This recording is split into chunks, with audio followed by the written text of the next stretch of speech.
말씀은 요한일서, 신약성경 요한일서 5장 11절에서 12절 말씀입니다. 요한일서 5장 11절, 12절.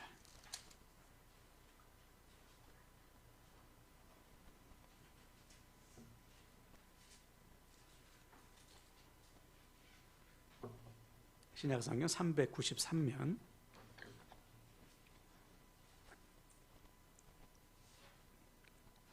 요한일서 5장 11절 12절 말씀. 우리 한 목소리 읽어볼까요? 11절 12절 시작. 또 증거는 이것이니 하나님이 우리에게 영생을 주신 것과 이 생명이 그의 아들 안에 있는 그것이니라. 아들이 있는 자에게는 생명이 있고 하나님의 아들이 없는 자에게는 생명이 없느니라. 아멘. 아멘. 자, 우리 앞을 보시고요. 우리 말씀의 제목을 한번 우리 근소리를 한번 읽어보겠습니다. 시작. 예수 안에서 생명을 누리고 나누십시오. 아멘. 예수 안에서 생명을 누리고 나누십시오라는 제목으로 말씀 증거하겠습니다. 우리 앞뒤 잡아보시고요. 우리 축복하겠습니다. 마음을 담아서 축복합시다. 사랑합니다. 축복합니다. 축복합니다. 네. 네, 오늘 오랜만에 우리 예배드리는 우리 자녀들도 있고요. 처음으로 함께 예배드리는 우리 어르신들 계십니다. 우리 최지수 성도님 부모님 되시는데 우리 저 뒤에 계신 박수로 환영합시다. 감사합니다. 네. 오늘 마지막 주일 예배 동참하시는 모든 지체들을 축복합니다. 특별히 오늘은 가족 전도 주일로 모였어요. 지난 한 달 동안 우리 성도님들이 사랑하는 가족들 또 지인들을 인도하기 위해서 무진장 애를 쓰셨습니다. 그리고 열심히 섬기셨을 거예요. 왜냐하면 그것이 아버지 하나님의 마음이기 때문에 그래요. 다시 말해 하나님의 소원은 우리를 통해 우리의 가족들, 우리 주변의 영혼들이 살아나는 것입니다. 이것을 위해서 우리를 먼저 부르셨어요. 너와 내 집이 구원을 얻으리라. 이것이 아버지 하나님의 소원이에요. 그래서 오늘 저와 여러분을 이 자리로 인도하시는 분은 하나님이심을 믿으시길 바랍니다. 하나님께서 인도하셨기 때문에 가능한 거예요. 그래서 오늘 여러분 예배를 통해서 다른 무엇보다요, 하나님께서 나를 너무나 사랑하시는구나, 이 사실 하나만 알게 되시고 믿게 되시길 바랍니다. 한번 따라할까요? 하나님께서 나를 너무나 사랑하신다. 네, 그것이 믿어지고 그것이 여러분의 삶 속에 드러나게 되길 바랍니다. 자, 오늘 우리가 나눌 말씀은 구원에 대한 말씀이에요. 우리 앞을 보고 한번 읽어볼까요? 누가복음 19장 10절 말씀. 자, 읽습니다. 시작. 인자가 온 것은 잃어버린 자를 찾아 구원하려 함이니라. 아멘. 주님께서 이 땅에 오신 목적은 구원이에요. 잃어버린 영혼들, 즉 죄로 인해 심판받을 수밖에 없는 영혼들을 주님께서 찾아오셔서 구원하시기 위해서 하나님이신 주님께서 이 땅에 오셨습니다. 그래서 어떻게 하셨죠? 우리의 죄를 대신하여 죽으시고 부활하셨어요. 우리를 묶고 있는 죄의 문제를 완벽하게 해결해 주셨습니다. 이 놀라운 은혜와 사랑을 믿음으로 받아들일 때 구원의 은혜, 죄사함의 은혜가 주어지는 거예요. 한마디로 말해서 하나님께서 우리에게 베푸시는 구원은 전적인 하나님의 은혜입니다. 내가 뭘 해서 얻어내는 것이 아니고 하나님께서 주셨기 때문에 그것을 믿을 때 주어지는 것이죠. 근데 지금도 보면 많은 분들이 이 구원에 대해서 좀 오해하는 분들이 있어요. 뭐냐면 뭔가를 해야 구원을 얻을 줄 알아요. 하나님께서 주신 것을 믿어야 되는데 내가 뭔가를 노력해야 구원을 얻지. 한 가지 예로, 제가 예전에 우리 교회를 개척할 때 그 개척 멤버끼리 성경 연구, 성경 모임을 한 적이 있어요. 말씀 양육을 한 적이 있습니다. 그때 저와 제 집사람 둘, 그리고 양가 부모님께 6명이 개척 멤버였는데 첫날 첫 시간에 제가 여쭤봤어요. 질문했어요. 혹시 지금 당장 죽어도 천국 갈 믿음이 있습니까? 구원에 확신이 있냐? 이렇게 물어봤어요. 그랬더니 그 질문에 지금 죽어도 내가 구원받을 수 있습니다, 이렇게 답한 사람이 저와 집사람 빼고 딱 한 분이었어요. 나머지 3분은 구원에 확신이 없다는 거예요. 그래서 왜 없습니까? 물어봤더니 한 분은 내가 착한 일을 많이 안 해서 구원 못 받을 것 같아. 또 한 분은 내가 과거에 좀 죄를 좀 지었는데 과거에 지은 죄 때문에 내가 구원받지 못할 것 같아. 마지막 한 분은 내가 신앙생활한 지 얼마 안 됐는데 신앙생활이 좀 짧아서 구원받기 좀 어려울 것 같아. 이렇게 얘기하는 거예요. 한마디로 말해서 이분들은 구원이 전적인 하나님의 은혜라는 것을 모르는 것이죠. 그러니까 자기에게 베풀어 주신 하나님의 은혜가 뭔지 모르는 거예요. 그래서 제가 또 질문했어요. 첫 번째, 내가 지은 죄를 나 스스로 해결할 방법이 있습니까? 여러분 죄가 있다고 하는데 여러분 스스로 죄를 해결할 수 있으세요? 없죠. 내가 지은 죄를 내가 무슨 수로 해결합니까? 그렇죠? 한 번 죄를 짓고 한 번 착한 일 하면 죄가 착 없어지나요? 그렇지 않죠. 내가 죄의 문제를 해결하기 위해서는 죄값을 치러야 돼요. 심판을 받아야 돼요. 그것 외에는 방법이 없습니다. 그러니까 심판받지 않고 내 죄의 문제를 해결할 방법은 없다. 한마디로 말해서 나는 죄인이요 나에겐 소망이 없다. 이것을 믿는다는 거예요. 그분들이. 두 번째 질문 드렸어요. 그런데 그런 나를 하나님께서 사랑하신다는 성경의 말씀을 믿으십니까? 죄인을 사랑하신다는 하나님의 말씀을 믿으십니까? 그랬더니 믿는다는 거예요. 성경에 하나님께서 죄인을 사랑하신다는 말씀을 믿는다는 것이죠. 그래서 제가 세 번째 마지막 질문을 드렸어요. 그렇다면 하나님께서 나 같은 죄인을 사랑하사 하나님의 아들이신 예수께서 나의 죄를 대신하여 죽으시고 부활하셨다는 성경의 말씀도 믿으십니까? 물어봤어요. 내가 죄인이요 나 같은 죄인을 사랑하신 하나님의 사랑을 내가 믿고 성경이 증언하고 있는 하나님의 아들이신 예수께서 나의 죄를 대신하여 죽으시고 부활하셨다는 이 성경의 말씀도 믿으십니까? 그랬더니 세 분이 한참을 고민하시더니 믿는다는 거예요. 하나님의 말씀이니까 내가 믿는다. 그래서 제가 그랬어요. 이 세 가지 사실을 믿는 것이 구원이다. 다시 말해 나는 하나님 앞에 죄인이에요.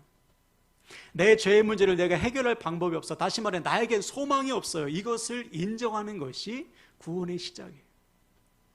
그러나 그런 나를 하나님께서 사랑하신다는 것이죠. 얼마나 사랑하시는지 하나님의 아들을 나에게 내어주셔서 나의 죄를 대신하여 죽으셨다는 거예요.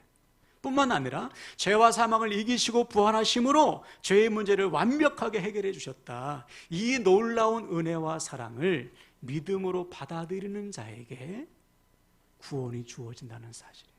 한마디로 말해서 구원은 나의 노력이 아닌 전적인 하나님의 은혜와 사랑이다. 그 사랑을 알고 받아들일 때 나에게 구원이 시작된다는 것이죠. 그래서 성경은 구원에 대해서 이렇게 증거합니다. 우리 앞을 보고 읽어볼까요? 에베소서 2장 8절 없습니까? 제가 읽겠습니다. 잘 들어보세요. 너희는 그 은혜에 의하여 믿음으로 말미암아 구원을 받았으니 이것은 너희에게서 난 것이 아니요 하나님의 선물이라. 아멘. 다시 들어보세요. 너희는 그 은혜에 의하여 믿음으로 말미암아 구원을 받았으니 이것이 너희에게서 난 것이 아니고 하나님의 선물이라. 나 같은 죄인을 향하신 하나님의 은혜와 사랑을 뭐 하라는 거예요? 믿어라. 믿음으로 받아들여라. 마음을 열고 이 말씀이 나를 향한 말씀임을 믿고 받아들여라. 그러면 구원이 임한다. 그래서 구원은 하나님의 선물이다. 바로 이 사실을 알려주시기 위해서 하나님의 아들이신 주님께서 이 땅에 오신 거예요. 그래서 여러분 복음서를 보면 또 사도행전을 보고 신약 성경을 보면 주님을 만난 사람마다 즉 자신을 향하신 하나님의 사랑과 은혜를 알게 된 자마다 어떻게 합니까? 그 사랑 앞에 고꾸라지죠. 자신의 죄인됨을 고백할 수밖에 없는 거예요. 그 사랑 앞에 항복하는 거예요. 두 손 두 발 다 드는 것이죠. 하나님의 사랑 외에는 답이 없습니다. 하나님의 은혜 외에는 답이 없습니다. 예를 들어 여러분 잘 아는 베드로 아시죠? 베드로가 주님을 어떻게 만났습니까? 어느 날 밤새도록 그물을 던졌는데 물고기 한 마리 못 잡았어요. 직업이 어부였잖아요. 거기에 누가 있었냐면 베드로, 베드로의 동생 안드레, 친구인 요한과 야곱 이렇게 4명이 있었습니다. 그래서 터덜 그죠? 헛헛한 마음을 가지고 그물을 이제 손질하고 있었는데 주님이 오셨어요. 베드로를 찾아오셨어요, 주님이. 그러고서 야 베드로야, 내가 배를 좀 빌리자. 왜냐하면 갈릴리 호숫가에 사람들이 몰려와가지고 내가 배를 타고 물가로 가서 사람들에게 내가 말씀을 전하려고 하니까 배 좀 빌려줘. 베드로가 빌려주죠. 이제 베드로가 자기 배에 예수님을 태우고 예수님이 전하는 말씀을 베드로도 들었을 것입니다. 이제 말씀을 다 마치시고 주님께서 베드로에게 뭐라고 말씀했어요? 깊은 곳에 가서 그물을 던져라. 갑자기 뜬금없이 물고기 잡으라는 거예요. 아니 밤새도록 한 마리 못 잡았는데 잡으라는 거예요. 더욱이 예수님의 직업은 뭐예요? 목수였거든요. 목수가 지금 어부한테 훈수 두는 거예요. 깊은 곳에 가서 그물을 던지라고. 근데 이때 베드로가 뭐라고 말했죠? 선생님, 내가 밤새도록 그물을 던지지 못했지만 말씀을 의지해서 그물을 내립니다. 베드로가 자기 배에서 말씀을 전하는 예수님의 말씀을 듣고 이 범상치 않은 분이구나 깨달았을 거예요. 그리고서 그 말씀을 의지해서 그물을 내립니다. 어떻게 됐죠? 베드로와 요한의 두 배가 잠기고 그물이 찢어질 정도로 많은 물고기를 잡았습니다. 자, 바로 이때 베드로가 어떻게 하죠? 주님 앞에 납작 엎드려서 자기의 죄로 고백해요. 주여, 나를 떠나소서. 나는 죄인으로소이다. 방금 전까지만 해도 선생님이라고 했는데 이제는 주님이라고 고백하는 거예요. 왜? 예수님의 신적인 권위 앞에서 자신의 죄인됨이 보이는 거예요. 더 나아가 나 같은 죄인을 찾아오신 그 하나님의 사랑을 알게 되는 순간 곡굴하시는 거예요. 나를 떠나소서. 나는 죄인입니다. 나는 하나님의 은혜 없이는, 하나님의 사랑 없이는 소망이 없는 사람입니다. 자기의 죄를 회개하게 된 것이죠. 바로 이거예요. 주님을 만난 사람, 하나님의 사랑을 아는 사람, 나를 향하신 하나님의 사랑을 알게 될 때 우리는 우리의 죄인됨을 고백할 수밖에 없어요. 나 같은 죄인을 사랑하사 포기하지 않고 찾아오신 하나님의 사랑을 알게 될 때 우리도 하나님께 두 손 드는 거예요. 하나님의 사랑 외에는 저는 답이 없습니다. 나 같은 죄인을 포기하지 않고 찾아오신 하나님의 그 사랑 앞에 나의 죄인됨을 깨닫게 되는 것이죠. 항복하는 거예요. 그래서 이때 주님께서 그 유명한 말씀을 선포하시죠. 나를 따라오라. 내가 너로 사람을 낚는 어부가 되게 하리라. 주님께서 베드로의 그 회개를 받으셨어요. 그리고 그를 회복해 주셨어요. 그에게 구원을 선포하셨어요. 뿐만 아니라 나를 따라와라. 이제부터 내가 너로 사람을 살리는 인생으로 바꾸어 주마. 바로 이거예요. 누구든지 주님을 만난 사람은 인생이 바뀝니다. 삶의 목적과 방향과 가치관이 달라지는 거예요. 원래 죄라는 단어가 뭐죠? 관역에서 빗나간 화살이에요. 하나님의 뜻과 무관하게 사는 것이 죄입니다. 그러나 하나님을 만난 사람은 가치관이, 목적이, 방향이 바뀌는 거예요. 하나님께서 처음 창조하신 그 목적으로 회복이 되는 것입니다. 어떤 목적입니까? 영혼을 살리는 인생으로 바뀌는 것이죠. 더 이상 내 욕심을 따라서 세상의 것을 위해서 사는 인생이 아니라 다 버리고 이제는 영혼을 살리는 인생으로 바뀌어지는 거예요. 자, 그래서 이 말씀을 듣는 베드로와 제자들은 어떻게 했죠? 잡은 물고기와 배와 그물을 다 버려두고 주님을 따라가요. 아까워. 어떻게? 아니요. 물고기와 비교할 수 없는 가치를 발견했잖아요. 예수를 따르는 길이 생명임을 알았기 때문에 미련 없이 버리고 주님을 따라갔던 거예요. 지금도 마찬가지예요. 예수를 진짜로 만난 사람은 세상의 것에 눌리지 않아요. 자유하게 됩니다. 미련 없이 버릴 수 있어요. 사도 바울도 그랬잖아요. 내가 지금까지 나에게 유익하게 여기던 거, 나의 학벌, 나의 지위, 나의 부, 명예 다 배설물처럼 여기고 가장 고상하신 주님을 위해서 산다. 그 결과 바울을 만난 사람마다 생명의 주님을 만났다는 사실을 믿으시길 바랍니다. 우리 인생도 이렇게 돼야죠. 여러분, 나를 만난 사람이 생명의 주님을 만나야 되잖아요. 아멘이십니까? 어떻게 해야 됩니까? 내가 주님을 따라가야 되는 거예요. 여러분, 이 아침에 저와 여러분 모두 생명의 주님을 만나게 되시길 바랍니다. 주님께서 우리를 찾아오셨어요. 주님의 사랑을 알려주셨어요. 그 사랑 앞에 항복하세요. 주님만이 나의 소망이시구나. 주님만이 나의 구원이시구나. 그리고 주님을 따라가기 시작하는, 새롭게 따라가는 저와 여러분 되시기를 주님의 이름으로 간절히 축원을 드립니다. 자, 근데 안타까운 사실은 뭐냐면 이 땅의 성도들 가운데 이렇게 주님의 사랑을 누리고 주님의 사랑을 전하여서 옆에 있는 영혼을 살리는 삶을 사는 분들이 많지 않아요. 드물어요. 왜 그럴까요, 여러분? 왜 생명을 살리라고 부르셨는데 삶의 자리에서 생명을 살리지 못할까? 왜 상처만 줄까? 상처받고 상처 줄까? 이유는 주님께서 나를 부르셨다는 사실을 자꾸만 까먹기 때문에. 하나님께서 나를 부르셨어. 우리 가정을 살리라고 나를 또 보내셨어. 이 부르심과 보내심을 자꾸만 잊어버리는 거예요. 그래서 여러분 주변에도 그런 분들이 있을 겁니다. 다른 사람이 아니라 믿는 가족들 때문에 상처받는 사람이 무지 많아요. 네. 믿는 가족들, 믿는 사람들 때문에 오히려 상처받아. 무슨 말입니까? 믿는 자들이 본이 되지 않는 거예요. 믿는 자들이 오히려 복음을 가로막는 거예요. 천국문을 막고 있는 거예요. 왜 그럴까요? 부르심을 잊어버렸기 때문에. 하나님께서 나를 택하셨구나. 나를 부르시고 보내셨구나. 다른 사람 이야기 아닙니다. 내 이야기입니다. 우리의 이야기예요. 우리도 삶의 자리에서 부르신 대로 살지 못하면 어느 순간 구원의 걸림돌로 살 수밖에 없어요. 바라기는 나를 사랑하사 구원하시고 또 다른 영혼을 구원하기 위해 택하여 부르신 주님의 그 부르심을 기억하시고 주어진 삶의 자리에서 영혼을 살리는 삶을 살아가는 저와 여러분 되시기를 주님의 이름으로 축원을 드립니다. 아멘. 우리 찬준아 차차쯤 똑바로 하자. 자, 그럼 여기서 질문.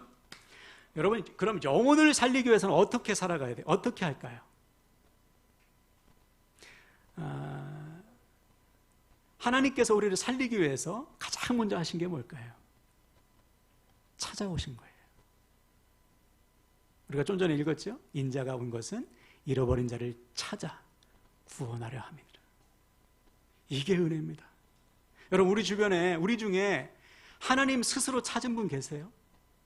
인간이 하나님을 찾는다고 해서 찾아질까요? 유한하신 하나님, 영원하신 하나님을 유한한 인간이 찾을 수 있습니까? 못 찾아. 불가능해. 하나님이 찾아오셔야지만 가능한 거예요. 이것이 은혜인 것이죠.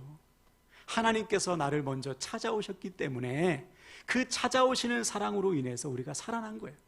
우리도 찾아가야 되는 것이죠.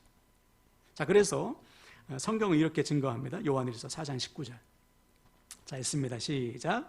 우리가 사랑함은 그가 먼저 우리를 사랑하셨습니다. 아멘. 하나님께서 먼저 우리를 사랑하셨어요. 사랑할 만해서 사랑한 게 아니죠. 우리가 아직 죄인이었지만, 사랑할 이유가 전혀 없었지만 우리를 위해서 주님께서 이 땅에 오사 나를 위해 죽으심으로 우리를 향한 하나님의 사랑을 확증해 주셨어요. 이 먼저 찾아오시는 사랑으로 인해서 우리가 하나님의 사랑을 알게 되었죠. 다시 말해 하나님께서 저와 여러분을 먼저 찾아오셨기 때문에 우리가 하나님의 사랑을 알 수 있게 된 거예요. 여러분 어떻게 믿게 됐습니까? 누군가 나에게 하나님의 사랑을 알려줬어요. 나의 부모님이, 나의 친구들이, 또는 내가 생판 모르는 사람이 나에게 하나님의 사랑을 전해주었기 때문에 우리가 그 사랑을 알고 믿게 된 것이죠. 최근에 우리 성도님 중에 한 분이 그런 말씀하시더라고요. 예전에 예수님 믿지 않을 때 그렇게 예수 믿으라는 소리가 듣기 싫으셨대요.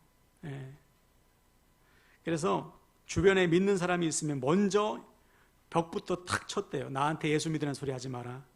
나 교회 안 다닌다. 나 안 믿는다. 나한테 하지 마라. 어느 정도인지 아시겠죠? 구원받을 가능성이 전혀 없어 보였죠. 그죠? 근데 어느 날 직장을 옮겼는데 이 직장의 사장님이 그렇게 또 전도를 하네. 예수 믿으라고 끊임없이 얘기하는 거. 얼마나 듣기 싫었겠어요. 사장님이니까 대놓고 싫다고 말도 못하고 싫다고 해도 계속해서 말하는 거예요. 아유, 예수 믿어야 돼. 하나님 만나야 돼. 교회 가야지. 그렇게 버티고 버티다가 결국은 어떻게 됐을까요? 주님 앞에 두 손 들고 항복한 것이죠. 여러분 생각해 보세요. 우리가 버틴다고, 우리가 벽을 친다고 하나님께서 포기하시겠어요? 우리가 싫어요, 듣기 싫어요, 예수님 싫어요 한다고 해서 예수님이 우리를 포기하시겠습니까? 절대로 포기하지 않으시죠. 계속해서 말씀하시고, 계속해서 사람을 보내시고, 계속해서 문제를 만드시고, 계속해서 환경으로 우리를 이끌어 가시는 거예요. 그러니까 지금은 누구보다 열심히 전도하시고 누구보다 기쁘게 신앙생활을 하고 계십니다. 여러분도 마찬가지예요. 혹시 오늘 내가 한 달 동안 열심히 전도했는데 안 오시는 가족들도 있죠. 그래서 실망하신 분도 혹시 계실 수도 있어요. 여러분, 근데 실망하지 마세요. 하나님이 포기하지 않으시니 여러분 포기하지 않으시면 됩니다. 저 같은 경우도 우리 부모님 다시 교회로 인도하기까지 한 10수년이 걸린 것 같아요. 근데 10수년 동안 소망을 잃지 않았습니다. 왜? 하나님이 포기하지 않으시니 우리가 포기할 이유가 없는 것이죠. 하나님께서 나에게 마음을 주시는 대로 계속해서 또 찾아가서 사랑을 전하고 또 복음을 전하고 또 주님의 사랑을 알게 하면 되는 거예요. 여러분, 포기하지 마시고요, 하나님의 때에 하나님께서 이루실 것을 믿으시길 바랍니다. 자, 이제 마지막 가장 중요한 게 남았어요. 우리가 영혼을 구원하기 위해서는 주님의 이 부르심을 기억하고 찾아가서 주님의 사랑을 전해야 된다고 했습니다. 근데 과연 누가 이렇게 할 수 있을까? 누가 주님의 마음을 품고 영혼을 찾아가서 주님의 사랑을 전할 수 있을까요? 그 안에 예수의 생명이 있는 사람만 가능합니다. 다시 말해, 생명 되신 예수님이 그 안에서 역사할 때만 우리는 주의 사랑과 복음을 전할 수 있어요. 반면에 주님이 내 안에 역사하지 않으면 우리는 죽었다 깨나도 사랑 못 전합니다. 오늘 이렇게 예배드리고요, 집에 가서 실컷 싸우게 돼 있어요. 직장에 가서 짜증내게 돼 있고 사람과 싸우게 돼 있습니다. 믿는데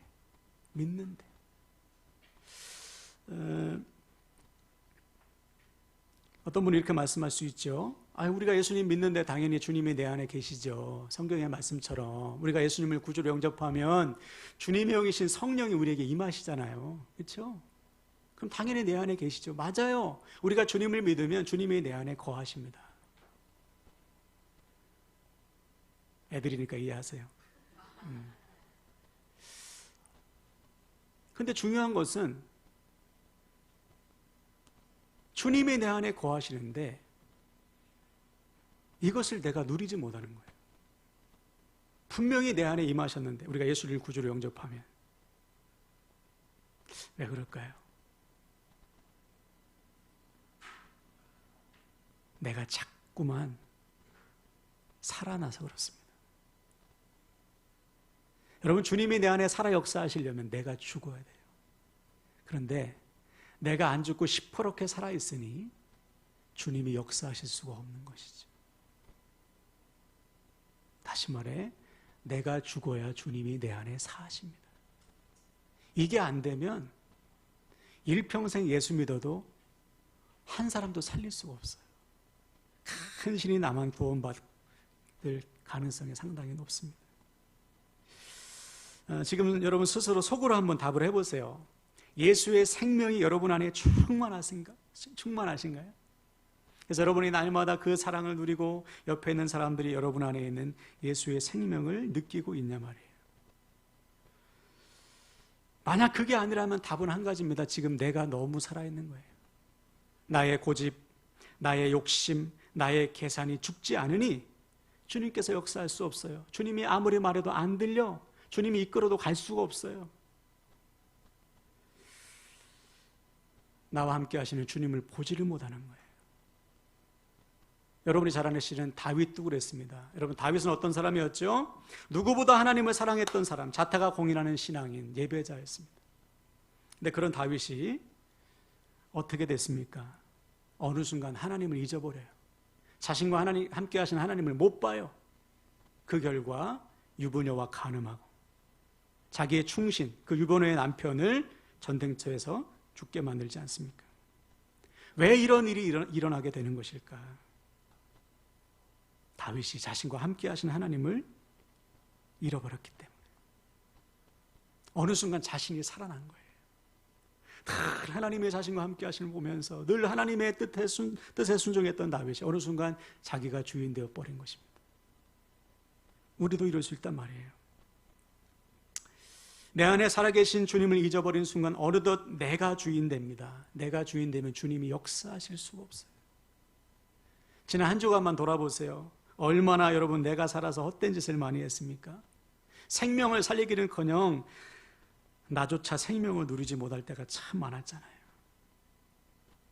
자, 그럼 어떻게 해야 할까요? 어떻게 해야 나는 죽고 주님이 내 안에 사실까? 어떻게 해야 생명을 누리고 그 생명을 나눌 수 있을까? 막 고행을 하면 될까요? 막 바늘로 막 나를 찌르고 밥을 굶고 금식하고 그러면 될까요? 불가능해요. 답은 의외로 간단해요, 여러분. 내가 주님과 함께 이미 죽었음을 믿는 거예요. 그리고 날마다 선포하는 거예요. 주님, 나는 죽었어요. 주님이 내 안에 살아계세요. 자, 이에 대해서 바울은 이렇게 고백했습니다. 우리 갈라디아서 2장 20절 시작.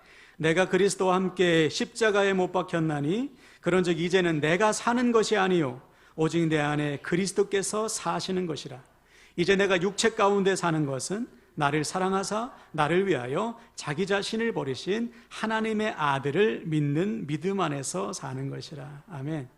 바울은 자신이 주님과 함께 이미 십자가에 못 박혀 죽었음을 잊지 않았습니다. 나는 죽고 주님이 내 안에 살아계신다는 사실을 날마다 믿음으로 고백하면서요, 매 순간 주님의 다스리심 아래 살았어요.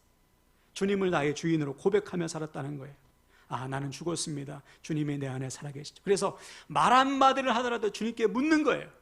이게 주님의 뜻에 맞는지, 주님께서 기뻐하시는 것인지, 나의 모든 마음과 생각과 뜻을 주님으로 가득 채우는 것이죠. 그러니 바울을 통해 생명이 흘러갈 수밖에 없는 거예요.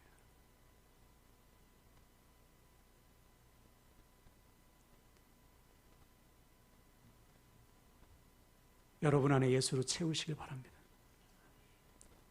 예수님의 생각, 예수님의 감정, 예수님의 말, 예수님의 행동으로 나를 채우는 거예요. 언제 가능하다고요? 아, 나는 죽었지. 주님이 내 안에 사시지. 주님이 내 삶의 주인이시지. 이것을 한시도 잊어서는 안 돼요. 저절로 되지 않습니다. 바울의 고백처럼 날마다 내 마음에서 두 법이 싸우는 거예요. 하나님의 법과 죄의 법이. 영적인 싸움에서 승리하셔야 돼요. 아, 나는 죽었지. 내가 튀어나올 때마다, 내 혈기가 튀어나올 때마다 나는 죽었는데 주님이 내 안에 사시지. 우리의 시선을 주님께 고정하고 그 주님을 따라가는 것입니다. 주님께서 이미 답 줬잖아요. 나를 따라와라. 모든 상황 속에서. 그러면 내 안에 주님의 생명이 충만해져요. 나를 통해서 그 사랑이 흘러가는 거예요. 생명의 가정으로, 직장과 학교로 흘러가는 것이죠. 제가 말씀을 마무리합니다. 여러분, 오늘 말씀을 통해 우리 모두 주 안에서 생명을 누리시고 그 생명을 전하는 삶으로 회복되시길 축복합니다. 어떻게 합니까? 매 순간 주님이 내 안에 계심을 고백하세요. 아, 나는 주님과 함께 죽고 주님이 내 안에 사시지. 나 같은 죄인을 사랑하셔서 나의 죄를 대신하여 죽으시고 부활하신 주님이 이제는 내 안에 계시지. 매 순간 주님의 다스리심을 받으며 사는 거예요. 그때 우리는 주 안에서 생명을 누리고 그 생명을 나누게 될 줄로 믿습니다. 그래서 오늘부터 저와 여러분을 통해서 오직 예수의 생명만 흘러가게 되시기를 주님의 이름으로 간절히 축원을 드립니다. 아멘.